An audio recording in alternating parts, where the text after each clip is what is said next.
Video number 3. I wondered, should I fix my hair different, change my clothes, you know, kind of sneak the videos all in one day because I'm here by myself, which is a miracle, and just like fool everybody and be like, yeah, I made all these videos over the period of however many weeks, but I don't care. Same clothes, same hair, different video. And we're doing brownies. We're doing really good brownies. I've modified it naturally, created my own Frankenstein brownie dessert. And my mom is probably gonna kill me because she gave me the recipe, came off of a bag of sugar, coconut sugar, and I'm using sweetener because this is Weight Watchers desserts, not coconut sugar desserts, because that's very, very high in sugar. And who doesn't want a brownie? I am going to give you guys something you can eat with you can have with your coffee in the morning or at night after you eat supper. So let's get into it. So the recipe itself is very simple. It is literally 1 cup of cocoa powder,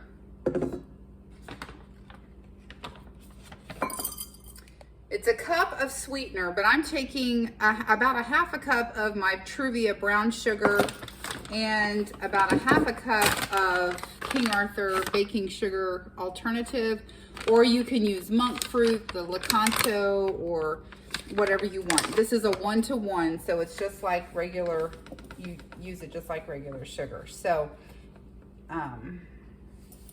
1 cup of sweetener. Sorry, this is kind of messy. And you know me and vanilla, we have a very strong connection. I just put in enough to be dangerous. And it calls for a 1/4 cup of coconut oil. And so what I'm doing, I didn't have applesauce because I was going to do a 1/4 cup of applesauce, but I'm going to use pumpkin puree. No sugar added, it's just plain pumpkin, a 1/4 cup of that, and it called for an extra tablespoon of coconut oil. So I'm going to do a tablespoon of grapeseed oil. So I'm doing the pumpkin puree, a 1/4 cup, plus 1 tablespoon of grapeseed oil, just because it's a little oil, but a little oil goes a long way and it will help with the flavor. 4 eggs, 4 large eggs. And then I am going to put in collagen powder as well. So I'm putting collagen powder in. This will not affect the flavor, the consistency, or anything, but it will add protein to the brownie mix, which is kind of nice.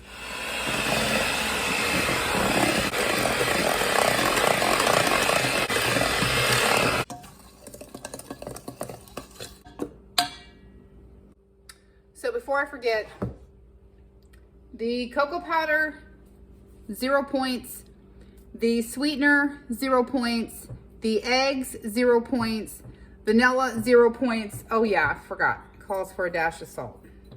Salt, 0 points. The pumpkin puree, 0 points. The oil,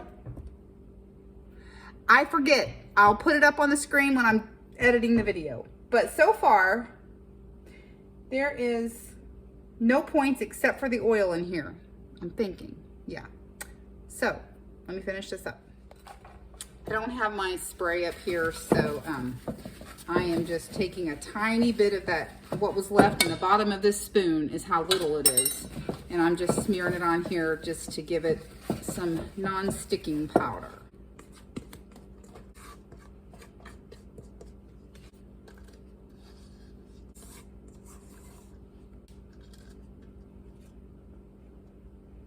It tastes good, even raw. These are my eggs, so I'm not too concerned about E. coli and salmonella. That may come back to bite me someday, but for now, I think we're okay.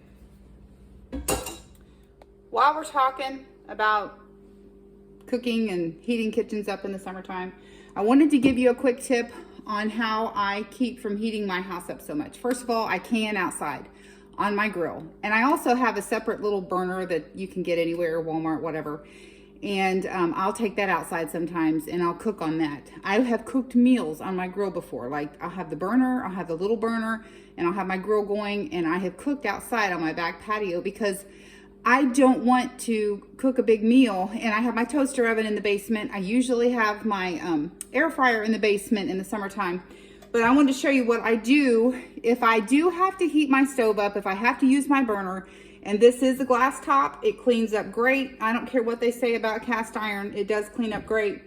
But when I have my burner on, and this pan is getting hot, ouch.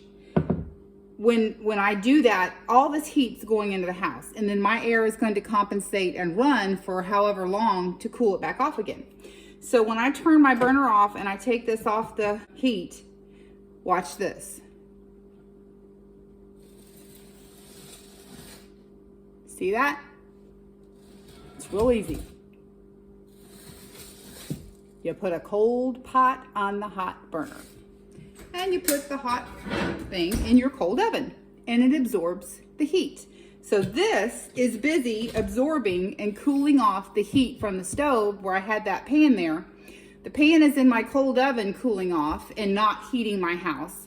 So everything is kind of getting absorbed. And if it's super hot, if I've had to get it super hot, I will take this and put it in the oven and put another cast iron skillet on there to cool it down. So that might seem like a lot of work, but I don't like my air running all the time, and I hate being hot, and I hate, heating the kitchen up. They had summer kitchens back in the old days. So anyway, that's what I do. It's a quick tip. If you want to do it, do it.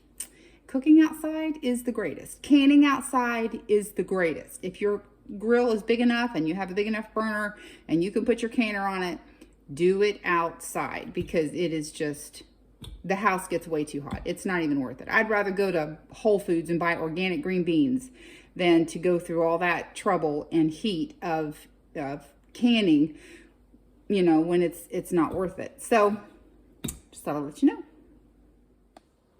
Okay, guys, so the brownies got done. I did them on 350 for about 18 minutes. Depends on what pan you're using. And it's hot out of the oven. And I'm going to take 2 tablespoons of Lily's mint flavored baking chips. 2 tablespoons. I don't know how many that is. And I'm going to sprinkle them on top. These brownies are still hot. I just took them out of the toaster oven downstairs in my basement because it's hot and I'm not heating my house up. And I'm just going to kind of spread these out. So this is going to be points, and the oil is going to be points. So I will put the points on there once I get these done. Then I'm going to take some Swerve powdered sugar, and then I'm going to smear the chocolate chips on here once they're all melted. I'm going to smear those on there, and then I'm going to take the powdered sugar and sprinkle it on top. So I cheated a little bit, not really cheated, but you can put a pan on top and see how the chips are getting kind of glossy. That's because I'm holding the heat in with this other pan. Okay, I cannot get these things to melt. It's probably because they're sugar-free. So I'm just going to put the powdered sugar on and call it a day. But this is confectioner sugar. And again, I am not a food artist. So you get what you get, but it looks like it's going to be really good. So I will put the total points on there. The only thing we're counting is a tablespoon of oil and these 2 tablespoons of chocolate chips. If you do chocolate chips, I would have been better off putting the chocolate chips into the batter when I baked it, rather than trying, because usually with chocolate chips, you can smear them. Once they get hot, you can smear them, and it wouldn't let me do that, and I didn't know it wasn't going to do that. So this will Next time I will put the chocolate chips in there, but I'm going to try it. These are very fudgy. Oh, let me tell you guys too, the toaster oven I was talking about, it's a big toaster oven with convection bake. So it's not like a little teeny tiny toaster oven. So you need to adjust accordingly. I can do 2 pizzas in that toaster oven. So it's kind of like this oven, but it's smaller. So you don't want to probably bake these in a regular toaster oven because they're just tiny and it'll burn them. So you either want to do this in a regular oven, or if you have a big like Breville toaster oven, you could use that. But that's what I bake these in. I do a lot of my cooking in that oven. So let me get a fork. So I got a chocolate chip. These are delicious. They are, they're not super sweet, but they are so good. And I wanted brownies. I wanted good brownies that taste like brownies, that have the consistency of brownies. And since the whole 8x8 pan only has 1 tablespoon of oil and then whatever in the chocolate chips, and they have different flavors of chocolate chips too. The Lily's has peanut butter chocolate chips, milk chocolate chips, dark chocolate chips. These are the mint. And it gives it just enough of, and you know, you could put like mint extract in the brownies. Oh, that would be so good because I love mint chocolate. It's rich, which means you don't need a whole lot,